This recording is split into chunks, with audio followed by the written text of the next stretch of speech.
Assalamu alaikum, Quran Weekly.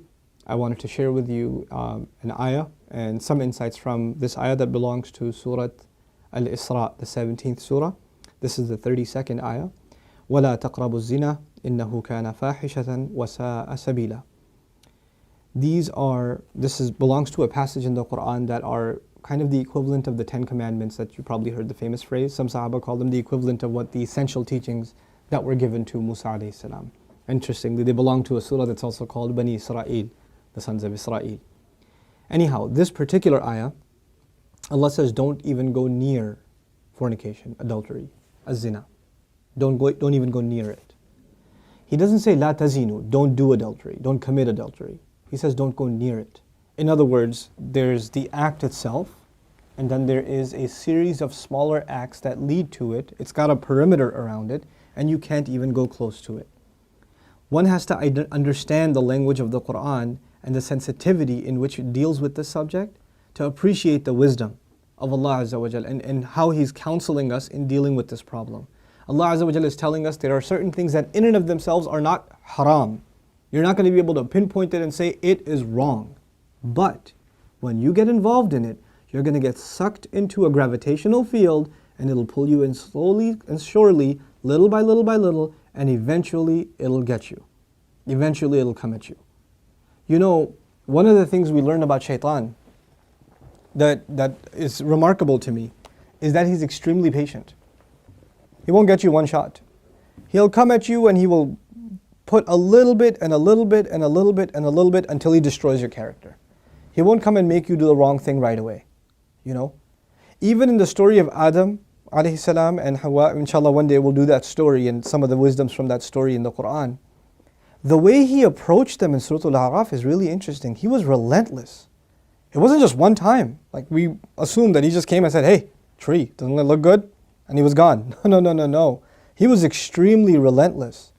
And he kept at it and he kept at it and he kept at it and he built this idea in them until they would think it's their idea. You know? And when people start listening to shaitan, this is the same surah, Allah Azza wa Jalla says, Inna ibadi laysa laka alayhim sultan. My slaves, you're not going to have any authority over them. In other words, people who really submit to Allah, He will not have authority over them. But others, الشَّيْطَانُ يَعِدُكُمُ الْفَقْرَ وَيَأْمُرُكُمْ بِالْفَحْشَاءِ Surah Al-Baqarah. He will command you to do shamelessness. In other words, when you listen to him a little bit, you've granted him a little bit of power. When you listen to him a little more, you've granted him a little more power. And if you keep on listening to him, he gets to the point where he can command you.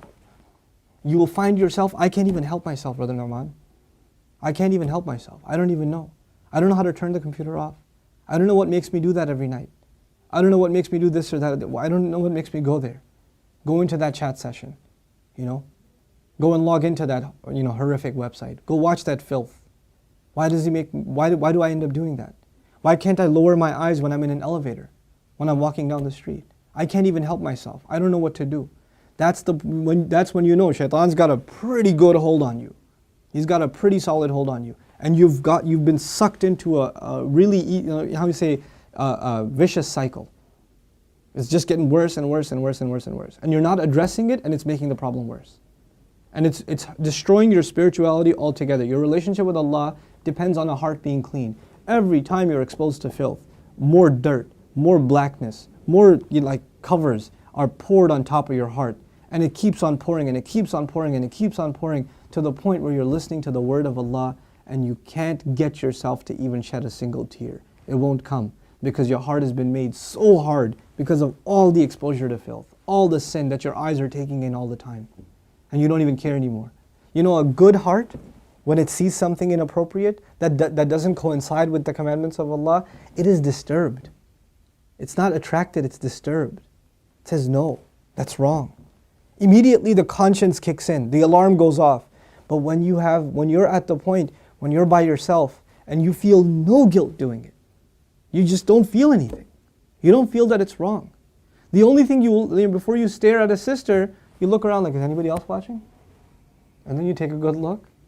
That means the fear of Allah is completely gone. The only fear you have is that of the seen. There is no more fear of the unseen. What a horrible spiritual state to be in. Allah says, يَعْلَمُ خَائِنَةَ الْأَعْيُنِ وَمَا تُخْفِي الصُّدُورِ. He knows the stealing of the eyes, that little glance you caught. He knows that one, that little glance you took. What to speak of the stare. And He knows what the chests are hiding. You know why I brought up this particular ayah? Don't even go near zina. إِنَّهُ كَانَ فَاحِشَةً. It has always been considered a lewd, shameless, vulgar act. وَسَاءَ سَبِيلًا. And a horrible path. Allah describes it as a path. A horrible path. In other words, a path has steps. Right? A path is made up of steps. You have to identify which step you're in.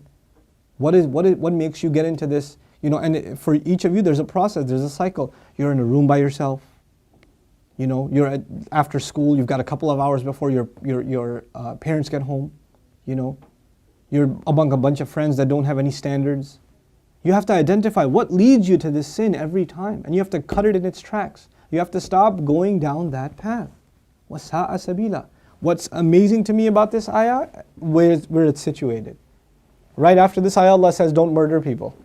وَلَا تَقْتُلُوا النَّفْسَ الَّتِي حَرَّمَ اللَّهُ إِلَّا بِالْحَقِّ. Don't kill any person that innocent person essentially. Allah mentioned this crime first and murder second. Can you think of that? Like, we think of murder as this huge crime, right? But Allah says, when you violate the dignity of a human being, that's fahsha. Looking at a human being in that way is violating your own and their dignity. And when we kill a person, we have violated their physical, you know, their right to life. So there's the spiritual murder, fahsha, and there's the physical murder, qatl. There's two kinds of murder here. So Allah mentions the spiritual murder first. Our standards have gone so low. A movie comes out, you see a couple of trailers, you tell yourself, there's just one bad scene in it, it's okay. It's PG-13, it's not R. What used to be R 10 years ago is now PG-13. What used to be PG-13 is now PG. They put filthy scenes in everything now. And we don't even care about the spiritual price we're paying. It's affecting our prayer, it's affecting our dua, it's affecting our character, it's affecting our family life. It is. And we don't care. We just think, hey, that's life, bro, come on, live in the times. It's all right. That's just what it is now. What can you do? So many of you don't care what kinds of pictures you put up of yourselves on your Facebook pages. You know, I stopped going on Facebook for a reason. I don't say that Facebook is haram or whatever, but for me personally, I couldn't do it anymore. I just couldn't do it. You know, I stay in, you know, we'll put something up on our Bayna thing, like an announcement or this or that. But for socializing, just the things I saw were so disappointing. Like, how can you do that? You're Muslims. How can you post pictures like that? You know, have dignity for yourself. Have dignity for your family. Guard your gaze. You know, start with your eyes. The zina of the eyes, and everything else goes from there. Everything else goes from there. Inshallah ta'ala, I want to talk to you about this subject at length and do little small snippets and maybe portions from the Quran that deal with this subject. But the last thing I'll tell you today, inshallah ta'ala at least, is something about the word fahisha, which I'm translating as shamelessness or lewdness or vulgarity. The Arabic language has roots that are close to each other. Wahish and fahish. Wahish actually means wild animal. Fahish means someone who acts like a wild animal. Shamelessness is described as behavior close to animal behavior. Allah has dignified us as human beings. The punishment of Adam alayhi salam was his clothes were removed. Our mothers and our fathers' clothes were removed. That was a punishment from Allah. And immediately they recognized that they need to cover themselves. They didn't learn to cover themselves from a society. It wasn't society that taught them to be shameless. You know, nowadays your anthropology professor will tell you, you know, it's society that makes us dress in clothes. You know, it's a sociological thing. We learn to dress and cover ourselves over history, but naturally we're just supposed to be the way we are, like all other animals. Adam alayhi salam didn't learn anything from any society. He was given a consciousness, and the moment his clothes were removed, he's trying to cover himself. Our mother's trying to cover herself.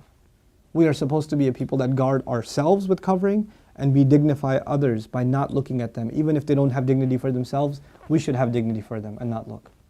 Because they are in the end a creation of Allah. Even if they're a disappointing creation of Allah, they are a creation of Allah. And we have more respect for ourselves and for humanity in general to not look at it as animals look at other animals. May Allah Azza wa Jal make us spiritually healthy and alleviate us from this growing and ever increasing spiritual problem, and that is of not being able to lower our eyes. And may Allah not allow us to be in company and in situations and involved in activities that lead us more and more towards this horrible, horrible path.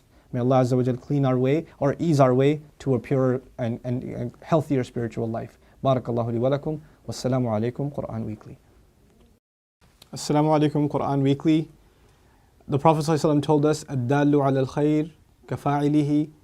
The one who points to something good gets the same reward as the one who did the good itself. Do me a favor and do all of yourselves a favor and share in the goodness if you benefited from these talks and these videos. Make it a point to share them with friends and family and get the word out. This is such an awesome project. I really, really appreciate the effort Quran Weekly folks have made. And I pray that Allah blesses them even more and brings even more and more good from them. These kinds of efforts, Allah tells us whoever doesn't thank the people hasn't thanked Allah. The hadith of the Prophet ﷺ teaches us that. So we should do that. We should appreciate the effort that's being made here. And the best way to appreciate their effort is to help them get more reward and get yourself more reward at the same time by spreading the word, inshallah ta'ala. Thank you again. Wassalamu alaikum.